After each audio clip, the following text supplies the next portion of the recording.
Assalamualaikum warahmatullahi wabarakatuh. Salam sejahtera untuk kita semuanya. Om Swastiastu, Namo Buddhaya, salam kebajikan. Halo teman-teman, perkenalkan nama saya Tracy Brigita Saragi, NIM 2102135525. Saya mahasiswi dari Prodi Manajemen Fakultas Ekonomi dan Bisnis Universitas Riau. Pada kesempatan kali ini, saya akan membahas tentang budaya Melayu Riau. Adapun yang akan dibahas pada video ini yaitu berkaitan dengan Kerajaan Melayu Riau, adat dan adab Melayu Riau, pemimpin budaya Melayu Riau, pakaian adat Melayu Riau, kuliner Melayu Riau, kesenian Melayu Riau, bahasa dan sastra Melayu Riau, nilai azas ekonomi Melayu Riau, dan yang terakhir ada ekonomi Melayu dan etos kerja Melayu Riau. Nah, yang akan kita bahas yang pertama yaitu kerajaan-kerajaan Melayu di Riau. Yang pertama yaitu adalah Kerajaan Kandis. Kerajaan Kandis merupakan kerajaan tertua di Nusantara yang pernah berdiri di Sumatera. Kerajaan Kandis didirikan pada abad pertama sebelum Masehi. Letak Kerajaan Kandis berada di Koto Alang, masuk wilayah Lubuk Jambi, Kabupaten Kuantan Singing, Riau. Kerajaan Kandis didirikan di Bukit Bakar. Pemerintahan pada saat Kerajaan Kandis yaitu Raja Dasmaswara yang disingkat dengan Daswara. Adapun peninggalan dari Kerajaan Kandis yaitu Padang Candi yang terbuat dari reruntuhan candi dari batu bata kuno. Kegiatan ekonomi pada masyarakat Kerajaan Kandis yaitu pertambangan, tambang emas dari Raja Darmaswara. Selanjutnya yaitu ada Kerajaan Sriwijaya. Kerajaan Sriwijaya berdiri pada abad ke-7, didirikan oleh Dapunta Hyang Srijayanasa. Kerajaan Sriwijaya terletak di Palembang, Sumatera Selatan. Raja Kerajaan Sriwijaya yaitu Balaputra Dewa. Adapun raja yang pernah memerintah pada Kerajaan Sriwijaya yaitu yang pertama Dapunta Hyang Srijayanasa, yang kedua Indrawarman, yang ketiga Rudrawikramah, yang keempat Sang Ramadhanan Jaya, yang kelima Daranindra atau Rakai Panangkaran. Adapun peninggalan dari Kerajaan Sriwijaya yaitu Candi Muara Takus yang terletak di Desa Muara Takus, lokasinya tidak jauh dari pinggir Sungai Kampar. Selanjutnya yaitu Kerajaan Sintong. Kerajaan Sintong ini terletak di Kerajaan Sintong Hulu, Sungai Sintong kira-kira 1 km dari muara Sungai Sintong, anak Sungai Rokan, yang berada di Provinsi Riau. Pada Kerajaan Sintong menganut agama Islam. Adapun peninggalan dari Kerajaan Sintong yaitu Candi Sintong yang didirikan pada abad ke-14. Selanjutnya ada Kerajaan Keritang. Kerajaan Keritang terletak di pinggir Sungai Ganggang, Indragiri, didirikan pada abad ke-6. Raja dari Kerajaan Keritang yaitu Iskandar atau Narasinga. Kerajaan Keritang berakhir karena rajanya yang bernama Raja Marlang ditawan oleh Melaka. Adapun peninggalan dari Kerajaan Keritang yang bisa kita lihat yaitu hanya berupa puing. Kerajaan selanjutnya yaitu ada Kerajaan Gasib. Kerajaan Gasib menguasai wilayah sepanjang Sungai Siak, mulai dari paling hulu yaitu Bukit Suligi Tapung sampai Bukit Langa Tapung Kanan. Kerajaan Gasib didirikan pada abad ke-14 atau ke-15 Masehi. Kerajaan Gasib terletak di hulu Kuala Mandau. Agama yang dianut pada Kerajaan Gasib yaitu agama Islam. Raja Gasib yaitu Megat Kudu. Adapun peninggalan dari Kerajaan Gasib yaitu anak Sungai Jantan yang disebut dengan Sungai Gasib. Selanjutnya yaitu Kerajaan Segati. Kerajaan Segati didirikan oleh Tukjayo Sati, cucu dari Maharaja Olang dari Kuantan. Agama yang dianut yaitu Hindu dan Buddha. Kerajaan Segati terletak di daerah hulu Sungai Segati, 15 km dari negeri Langgam sekarang, di tepi Sungai Kampar, Riau. Kerajaan Segati runtuh karena mengalami kemunduran, bahkan hancur pada masa pemerintahan Tukjayo Bedil ketika melawan serangan Aceh. Kerajaan selanjutnya yaitu Kerajaan Pekantua. Kerajaan Pekantua terletak di hulu Sungai Pekantua, Pelalawan. Didirikan oleh Maharaja Indra dari Kerajaan Tomasi, Singapura. Kerajaan Pekantua berdiri pada abad ke-14 agama yang dianut pada kerajaan Pekantua adalah agama Hindu.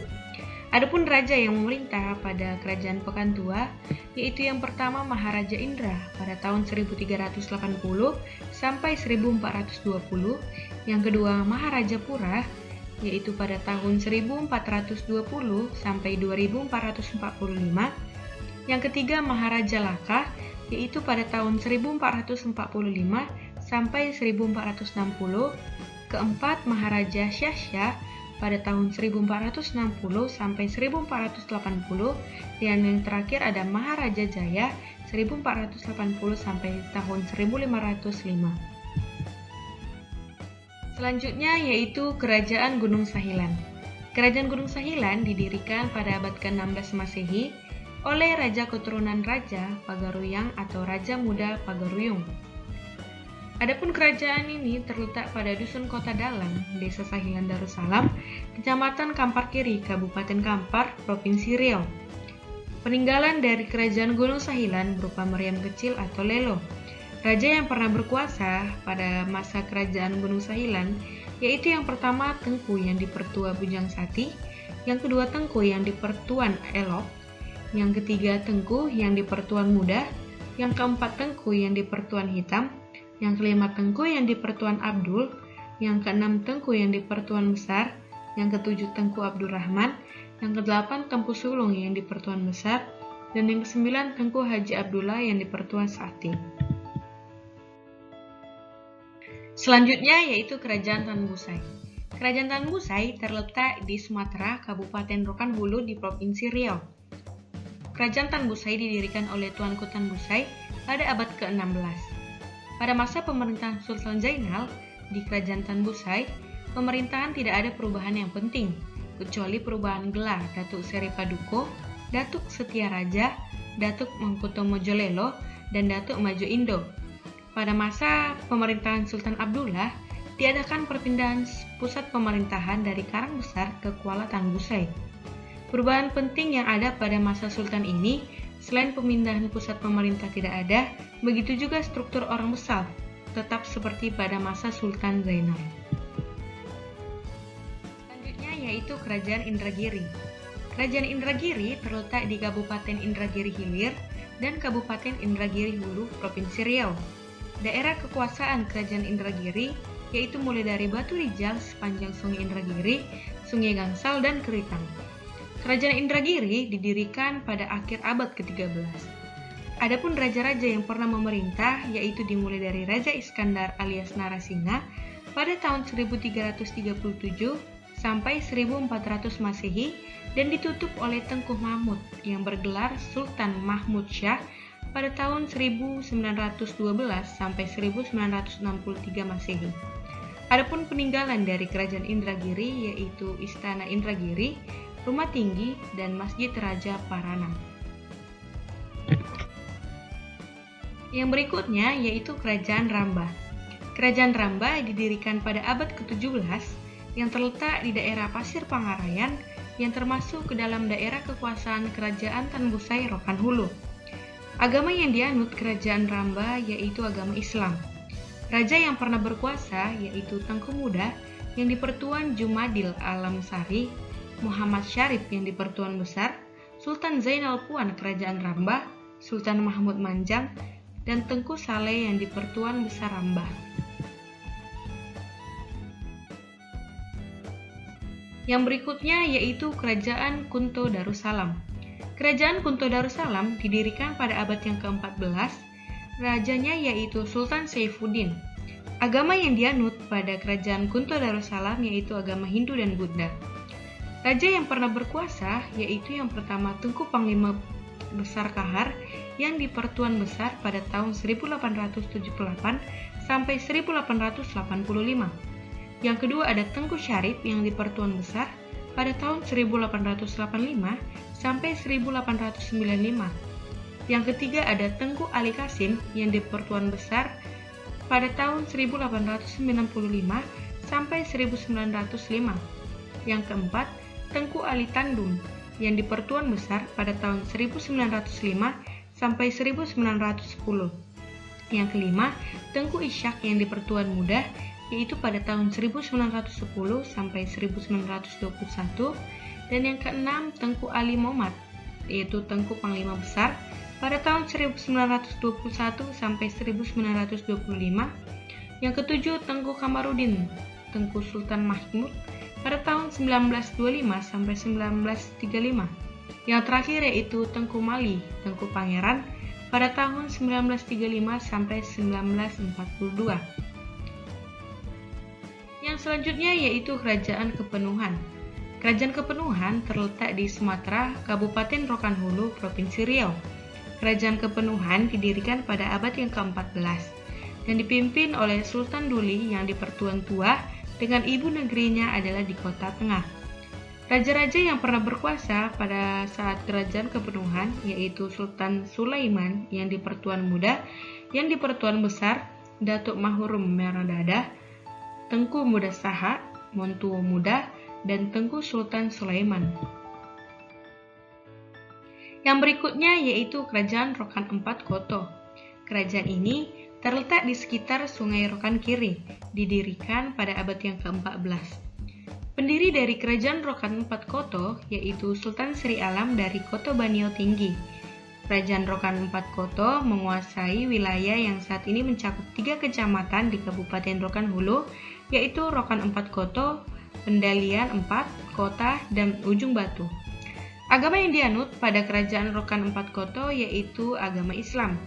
Pemerintahannya monarki dan raja yang pernah berkuasa yaitu Sultan Sri Alam 41 tahun, Tengku Raja Rokan 73 tahun, Tengku Sultan Panglima dalam 65 tahun, Tengku Sultan Sepeda Spade 53 tahun, Tengku Sultan Gemetar Alam 31 tahun, yang di Pertuan Sakti Mahyudin 42 tahun, yang di Pertuan Sakti Lahit 59 tahun, dan Tengku Sultan Rokan pada 35 tahun.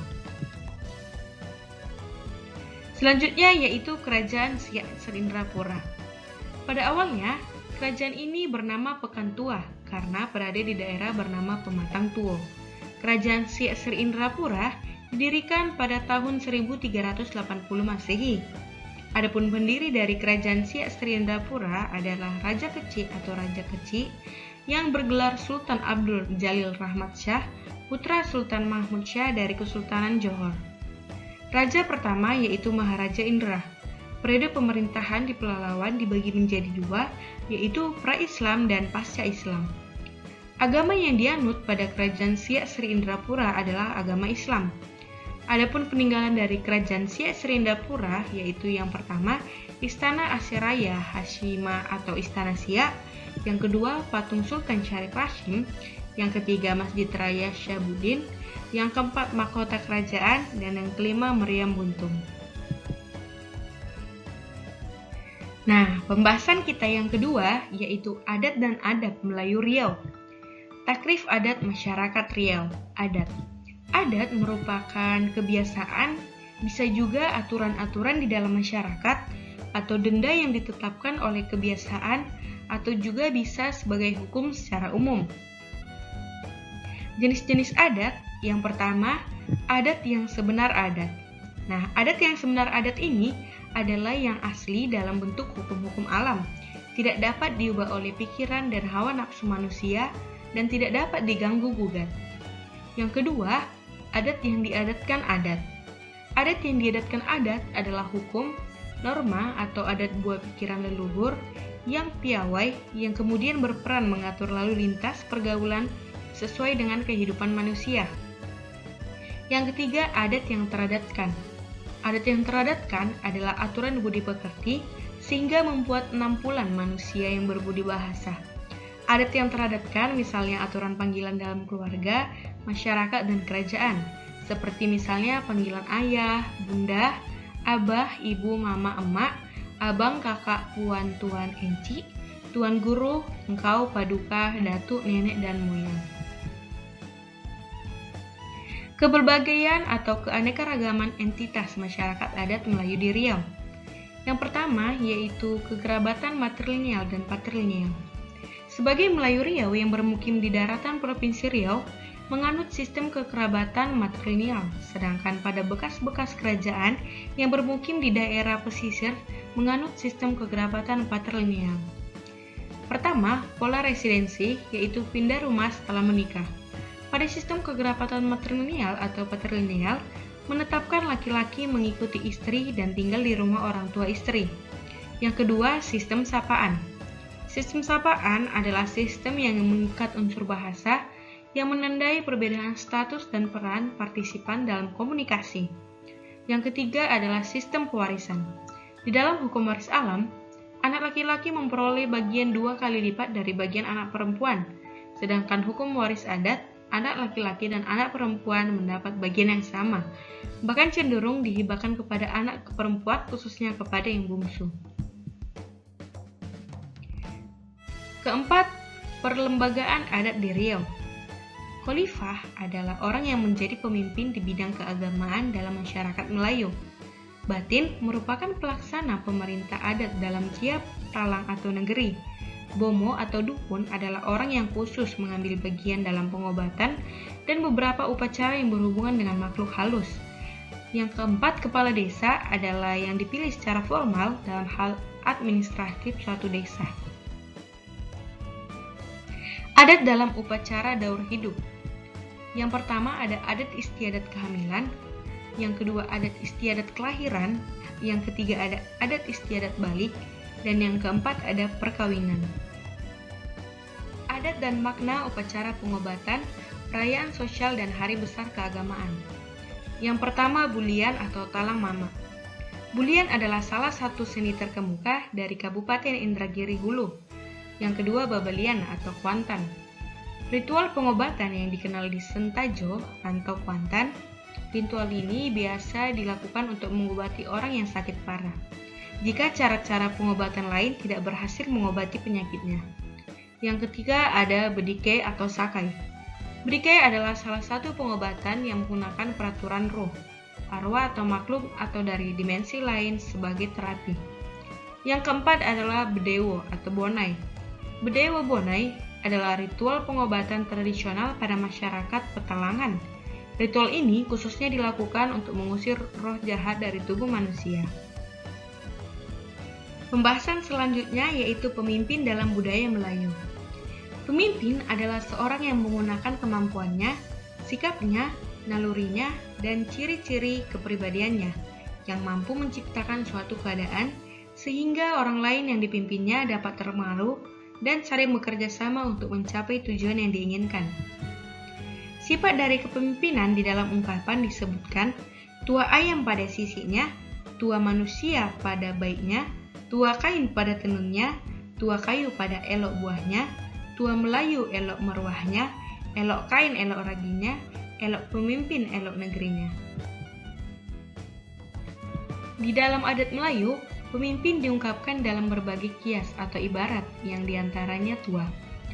Bertua rumah ada tuanya, pucuk, bertua kaum ada pucuknya, hulu, berasosiasi dengan sungai dan gagang atau pegangan pada peralatan sehari-hari, adat kampung ada penghulunya. Pumpuan tali atau ikan, pucuk jala pumpuan tali atau ikan kaum atau negeri. Sifat-sifat pemimpin Melayu. Yang pertama, sidik. Sidik atau jujur memiliki tolak ukur pada perilaku dan perkataan. Perbuatan dan tindakannya dapat dipercaya. Kejujuran merupakan keberanian mengakui sebuah kenyataan apa adanya. Sikap jujur berarti selalu melandaskan ucapan, keyakinan, serta perbuatan berdasarkan ajaran agama Islam. Yang kedua, amanah. Konsep amanah yaitu kepercayaan yang menjadikan seseorang untuk memelihara dan menjaga sebaik-baiknya hal yang diamanahkan kepadanya, tidak saja dari orang-orang yang dipimpinnya, tetapi juga kepada Allah Subhanahu wa Ta'ala. Yang ketiga, fatana. Fatana merupakan sifat yang dimiliki oleh semua manusia yang berkaitan dengan pemikiran.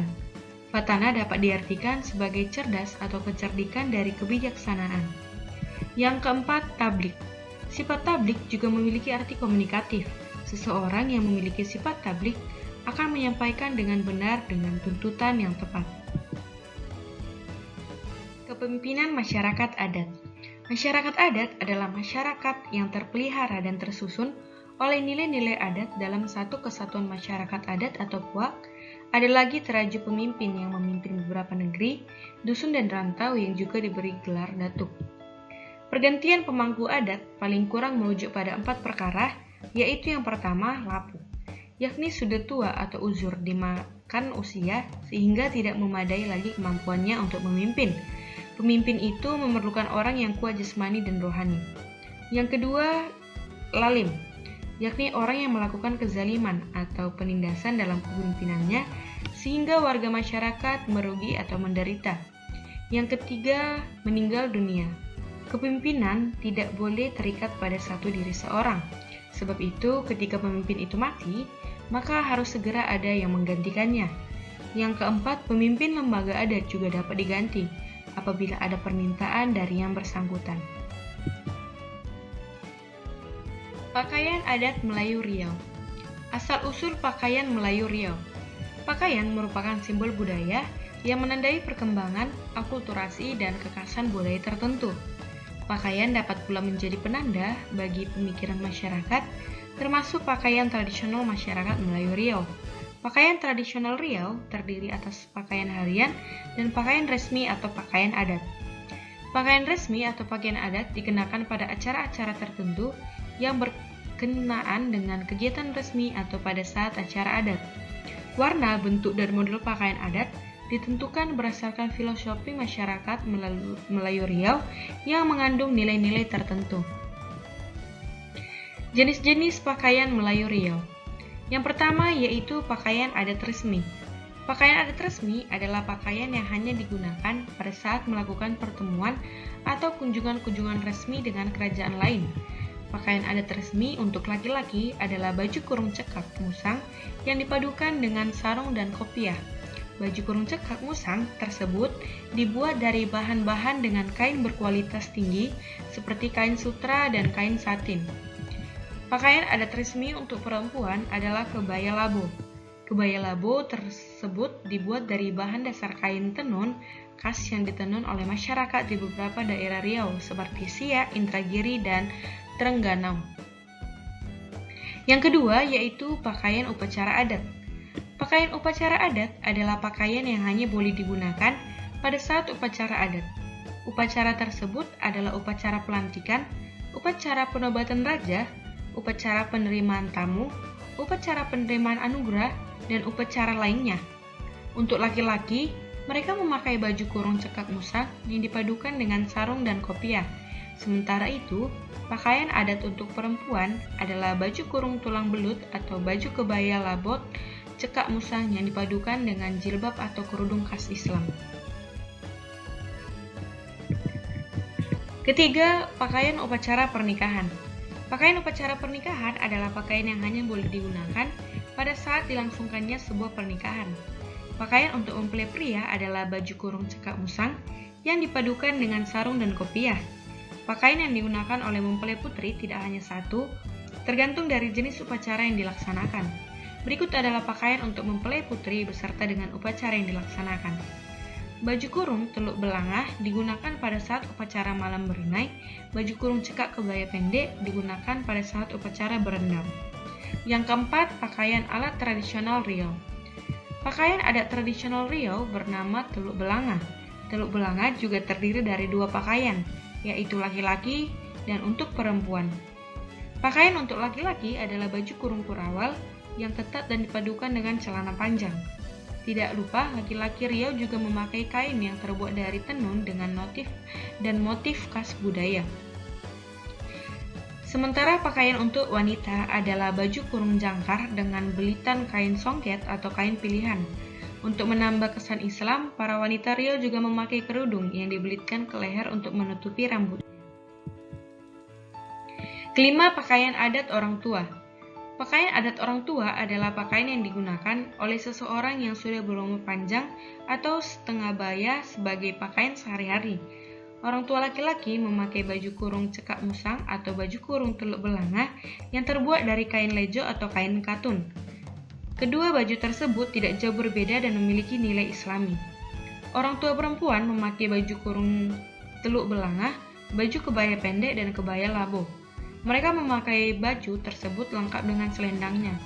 Selendang tersebut berfungsi sebagai kerudung atau jilbab untuk menutupi rambut. Yang keenam, ada pakaian adat dewasa. Pakaian adat dewasa adalah pakaian yang digunakan oleh seseorang yang sudah dewasa sebagai pakaian sehari-hari. Pakaian adat untuk orang yang sudah dewasa memiliki nilai-nilai agama dan budaya. Laki-laki, mereka menggunakan pakaian adat yang bernama baju kurung cekak musang, diperbadukan dengan celana panjang non-longgar. Tidak lupa para laki-laki Melayu menggunakan sarung dan kopiah untuk melengkapi tampilannya. Perempuan, mereka menggunakan 3 jenis pakaian yang berbeda.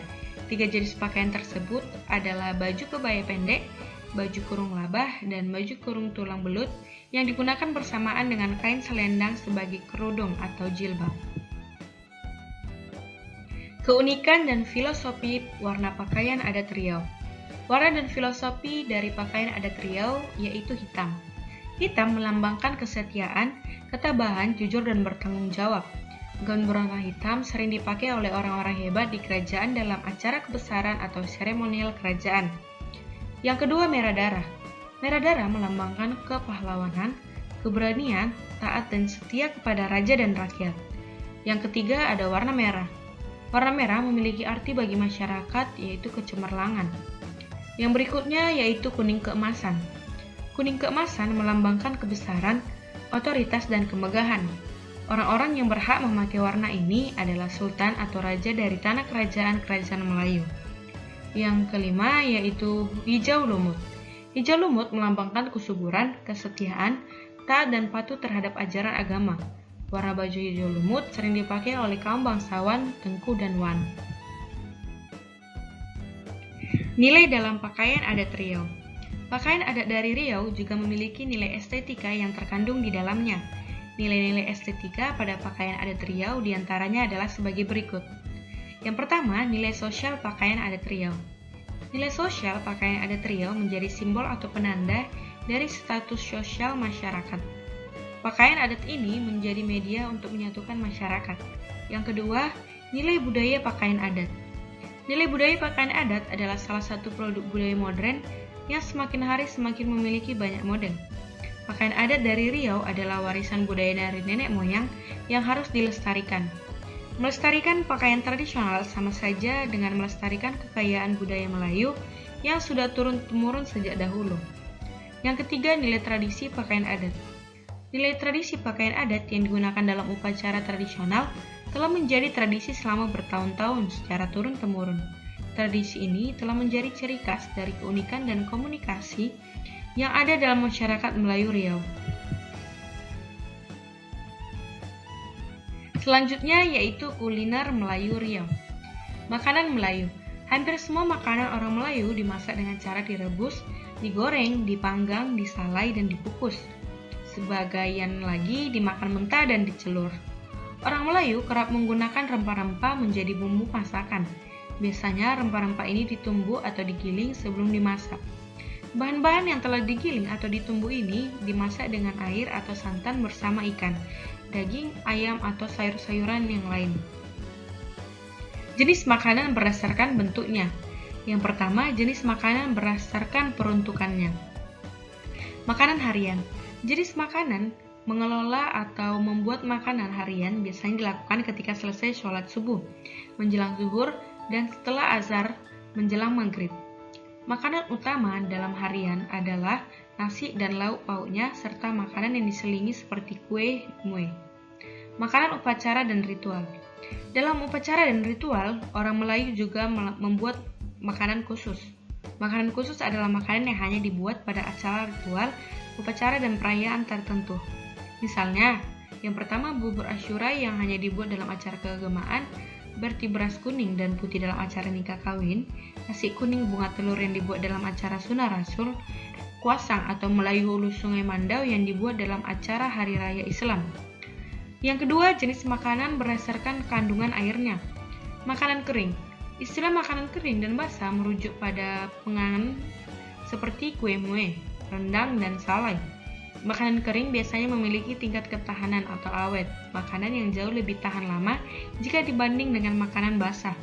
Pembuatan makanan kering juga bertujuan sebagai cara untuk mengawetkannya. Makanan basah.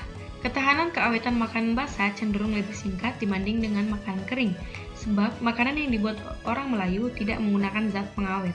Orang Melayu hanya menggunakan bahan alami sebagai pengawetnya. Oleh karena itu, masakan basah cenderung dibuat untuk konsumsi harian. Jenis-jenis makanan berdasarkan cara memasaknya. Yang pertama, panggang. Memasak dengan cara panggang, yakni sebagai cara memasak yang paling tua dilakukan manusia. Panggang adalah cara memasak dengan mendekatkan atau meletakkan bahan makan di atas bara api. Yang kedua, salai.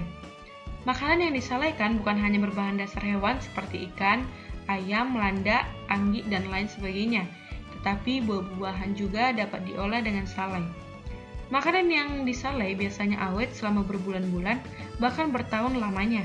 Sebab pengolahan makanan dengan cara menyala ini memang bertujuan untuk mengawetkan makanan untuk waktu yang lama. Yang ketiga, jemur. Mengelola makanan dengan menjemur tidak jauh berbeda dengan cara menyalai. Hanya berbeda pada panas yang digunakan. Salai menggunakan panas api dan asap, sedangkan menjemur menggunakan cahaya matahari. Bahan makanan yang dijemur juga sama seperti ikan, daging, buah-buahan, sayur. Menjemur juga cara untuk mengawetkan makanan. Selanjutnya yaitu ubuk. Memasak makanan dengan cara diubuk sangat khas. Bahan makanan yang dapat diolah dengan cara diubuk yakni pisang ubi, terong, biji-bijian, dan ikan. Memasak dengan cara ini tidak sulit.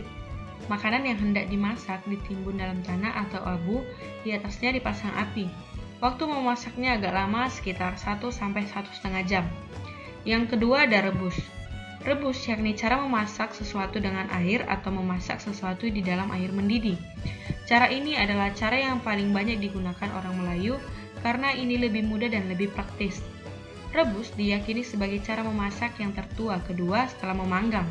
Setelah manusia mengenal teknologi pembuatan peralatan dapur atau tembikar, barulah memasak dengan rebus ini berlangsung. Selanjutnya yaitu ada kukus. Memasak dengan mengkukus berbeda dengan masakan yang direbus. Kukus adalah cara memasak dengan uap di sekitar atau di arah titik didih air. Bahan makanan yang dimasak dengan cara ini relatif lebih lama dibanding masak dengan cara merebus. Selain itu, kandungan air dalam kukus juga lebih sedikit dibanding dengan merebus. Selanjutnya yaitu goreng. Istilah goreng yakni penyebutan cara memasak dengan memasukkan bahan makanan ke dalam minyak, lemak atau margarin ataupun mentega sebagai medium pengantar panas. Cara memasak dengan menggoreng ini telah bermula pada sekitar 2500 sebelum Masehi di Mesir atau Tanahil pada tahun 1973. Dalam perkembangan selanjutnya, penggabungan sedikit minyak dan air dinamakan pula sebagai cara menumis. Memasak dengan menggunakan cara menggoreng menghasilkan banyak varian masakan di Melayu. Yang kedua, peram. Makanan yang dibuat dengan cara memeram atau fermentasi sangat beragam di kalangan orang Melayu. Ada yang dibuat dari ikan, buah-buahan, dan susu. Makanan peram ini dibuat untuk menghadapi masa paceklik atau juga untuk menghindari sikap mubazir. Ada kalanya orang Melayu mendapat banyak hasil tangkapan ikan atau ikan mati dalam perangkap akan diolah menjadi pekasman. Pada musim durian, orang Melayu membuat asam durian setelah jumlah durian tak termakan oleh kerabat dan orang sekampung. Yang berikutnya yaitu sangrai. Memasak dengan cara sangrai adalah teknik memasak yang tidak menggunakan air dan minyak. Sangrai dapat dilakukan dengan dua cara, yaitu yang pertama, sangrai hanya menggunakan kuali dan bahan makanan dimasukkan ke dalam kuali lalu dipanaskan dengan api kecil atau bara. Yang kedua, sangrai yang menggunakan pasir sebagai medium pengantar panas atau mengani air atau minyak. Memasak dengan menggarai biasanya pada bahan makanan seperti biji-bijian, misalnya kopi, kacang, berangan, dan lain-lain. Kesenian Melayu Riau. Kesenian Melayu adalah ekspresi dari kebudayaan masyarakat Melayu. Di dalamnya terkandung sistem nilai Melayu yang dijadikan pedoman dan tunjuk ajak dalam kebudayaan. Filosofi kesenian Melayu Riau yaitu kesenian berhubungan erat dengan masyarakat. Bronislaw Malinowski pada tahun 1884 sampai 1942 dan Melville Jeans Herskovits pada tahun 1895 sampai 1963 memaparkan bahwa segala sesuatu yang terdapat dalam masyarakat ditentukan oleh kebudayaan yang dimiliki oleh masyarakat itu sendiri. Pendapat ini sejalan dengan kesenian Melayu yang lebih hakiki. Kesenian Melayu mengutamakan nilai kemelayuan sehingga seni ini tidak dapat membebaskan diri dari nilai jati orang Melayu. Perkembangan kesenian di Riau. Kesenian Riau tumbuh hidup dan berkembang di pedalaman, di desa-desa terpencil, juga di kota-kota. Kesenian yang tumbuh dan hidup di pedalaman kurang berkembang dan tidak menyebar karena terkurung dalam lingkungannya. Masyarakat mengenal kesenian ini bukan semata-mata sebagai hiburan, tetapi dikaitkan dengan kepercayaan dan bersifat spiritual yang difungsikan sebagai penghubung antara manusia di alam nyata dengan penguasa di alam gaib. Saat ini, kesenian Riau di kota didukung oleh para pelajar, mahasiswa, dan seniman masa kini, sehingga dapat berkembang. Perkembangan ini menghasilkan kesenian kreasi baru yang menyadap kesenian tradisional dan memodifikasikannya dengan landasan budaya setempat. Jenis kesenian ini dapat diketahui dengan melihat sentuhan budaya nasional di dalamnya. Kesenian kreasi baru jenis tari dan teater kontemporer tampaknya menunjukkan nilai seni yang beragam pula. Jenis-jenis dari kesenian Melayu. Yang pertama, seni tari. Secara umum, tari Melayu dikelompokkan dalam dua jenis, yaitu tari rakyat dan tari klasik. Tari rakyat tumbuh dan berkembang dalam suatu komunitas budaya yang tampak pada tari-tarian ritual upacara dan hiburan rakyat. Contoh tarian rakyat misalnya tari-tarian pada ritual upacara seperti tari ritual bal terbang, olang-olang badewo, dan ceca inai. Sedangkan tarian klasik misalnya tari zapin dari tari makan siri atau tari persembahan. Fungsi tari adalah ritual upacara berkaitan erat dengan tujuan dari pelaksanaan ritual dan upacara tersebut. Gerakan tari terikat aturan-aturan baku dan sakral, sebagaimana diyakini oleh pelaku dan komunitas pendukung. Yang kedua ada seni teater. Seni teater tumbuh di tengah masyarakat sebagai ekspresi hiburan untuk meningkatkan kekerabatan komunikal dan pendukung. Sebagai seni teater masih dipengaruhi kesakralan magis sebagai pertunjukannya. Kesakralan juga berfungsi untuk menarik khalayak misalnya tampak pada ranggung, dabus, dan lain-lain. Setiap teater rakyat selalu disertai lagu dan musik pengiring. Kehadiran musik tersebut bahkan cenderung mendominasi sehingga menjadi inti dari pertunjukan. Contoh teater rakyat yang dipenuhi musik pengiring misalnya Yang ketiga, seni musik. Seni musik secara umum musik Melayu dapat dikelompokkan dalam 3 jenis, yaitu musik Melayu asli, musik Melayu tradisional, dan musik Melayu modern. Musik Melayu asli terdiri dari penggunaan alat musik sederhana seperti beduk, seruling, serunai, dan lain-lain. Musik Melayu asli tumbuh dan berkembang di tengah masyarakat dalam perayaan-perayaan sebagai ekspresi berkesenian ataupun mengiring ritual dan upacara. Musik tradisional Melayu dipengaruhi budaya dasar terutama Arab dan Persia. Musik ini menjadi bahan dan tradisi lisan dengan pewarisan yang diturunkan secara turun-temurun. Ciri utama musik Melayu yaitu yang pertama ada rentak irama yang meliuk atau cengok dalam alunan musiknya. Yang kedua, syair-syair lagunya merupakan kalimat sajak yang memiliki nilai kesastraan. Yang ketiga, syairnya tidak cengang, tidak vulgar dan membawa pesan moral yang baik. Yang keempat, menghasilkan sentuhan gendang dan joget. Yang kelima, menggunakan gendang tradisional, alat musik membran pon atau rebana berukuran besar yang membawa sentuhan dendang dan Melayu. Yang keenam adalah instrumen yang dominan adalah biola, akording, dan gong. Alat musiknya dapat dilihat pada video tersebut. Yang keempat ada seni rupa. Seni rupa secara umum yaitu dibedakan dalam 3 kategori, yaitu seni rupa murni, seni rupa kriya, dan desain. Seni rupa murni mengacu pada karya bertujuan sebagai ekspresi pribadi, sementara seni kriya dan desain menitik beratkan kepada fungsi dalam menjalankan produksi. Seni rupa murni mengutamakan fungsi keindahan atau estetika yang digunakan sebagai hiasan atau memenuhi kepuasan batin berupa. Beberapa seni rupa murni yang terdapat pada masyarakat Melayu Riau adalah seni lukis, seni ukiran, keramik, relief, dan kaligrafi. Yang kelima ada seni sastra. Sastra Melayu adalah sastra lama yang lahir pada masyarakat lama atau tradisional, yakni suatu masyarakat yang masih sederhana dan terikat oleh adat istiadat. Untuk sastra Melayu klasik ini dapat dibagi menjadi dua bagian, yakni berbentuk prosa, sejarah atau silsilah, hikayat, sage, dongeng, legenda, fabel, dan mitos, dan yang kedua berbentuk puisi seperti soneta, stanza, puisi, karmina, pantun, gurindam, seloka, talibun, bidal, dan mantra. Pembahasan yang selanjutnya yaitu bahasa dan sastra. Kesantunan bahasa Melayu. Kesantunan dari kata santun bermakna kepribadian yang halus dan baik budi bahasanya maupun tingkah lakunya. Dapat juga orang yang sabar dan tenang atau sopan. Orang tersebut penuh rasa belas kasihan dan suka menolong. Kesantunan disebut juga dengan adab, yakni sebutan tingkah laku serta tutur kata yang halus atau sopan, budi bahasa atau budi pekerti.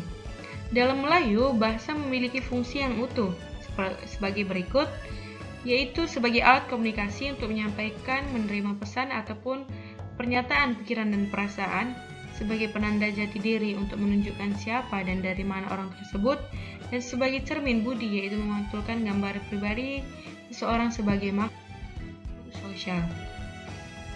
Mengenal Arab Melayu.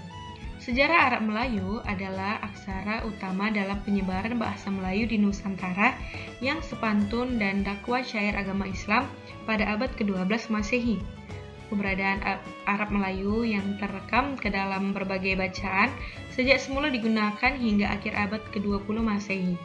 Masih terasa denyut perkembangannya. Para ulama di Nusantara banyak yang telah menerjemahkan berbagai kitab berbahasa Melayu dengan tulisan Arab Melayu. Sastrawan dan pujangga Melayu juga turut serta membubuhkan karya dengan Arab Melayu hingga menyebar ke seluruh kawasan Asia Tenggara. Kemunduran Arab Melayu.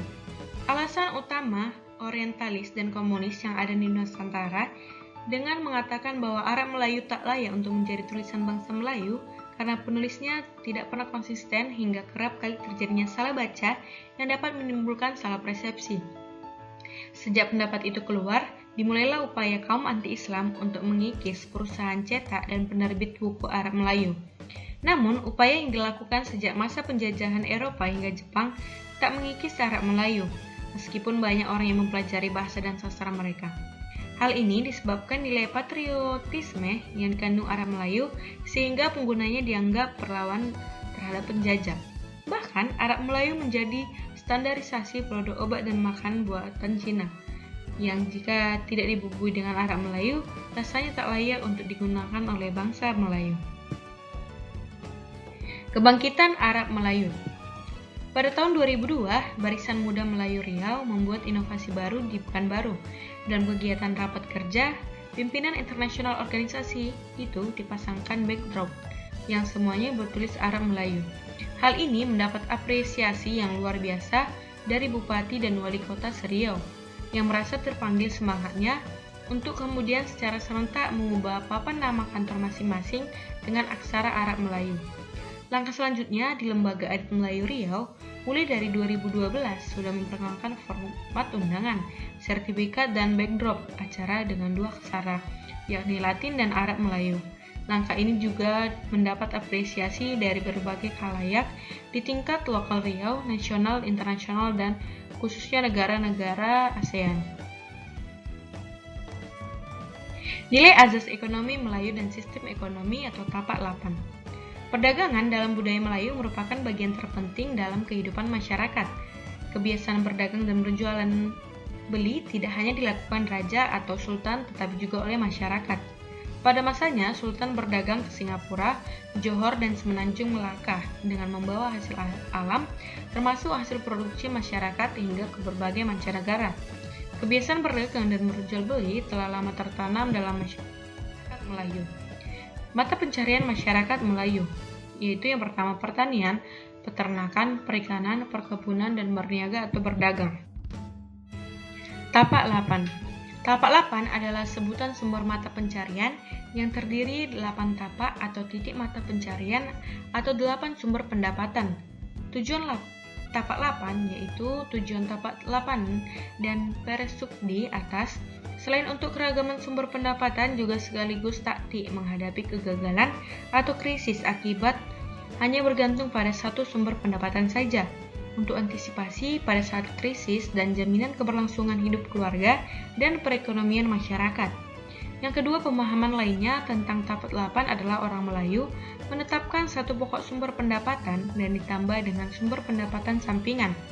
Orang Melayu misalnya menjadikan memotong karet sebagai sumber pendapatan utama dan ditambah dengan sumber pendapatan sampingan dari mencari ikan, mengayam, kegiatan mengolah hasil kebun atau agroindustri. Ekonomi Melayu dan etos kerja. 1. Sistem ekonomi Melayu. Bagi orang Melayu yang tinggal di desa, mayoritasnya menjalankan aktivitas pertanian dan menangkap ikan. Aktivitas pertanian termasuk mengusahakan tanaman padi, karet, kelapa sawit, kelapa, dan tanaman campuran atau mixed farming. Kebanyakan bekerja dalam sektor dinas sebagai pekerja di sektor perindustrian, perdagangan, pengangkutan, dan lain-lain.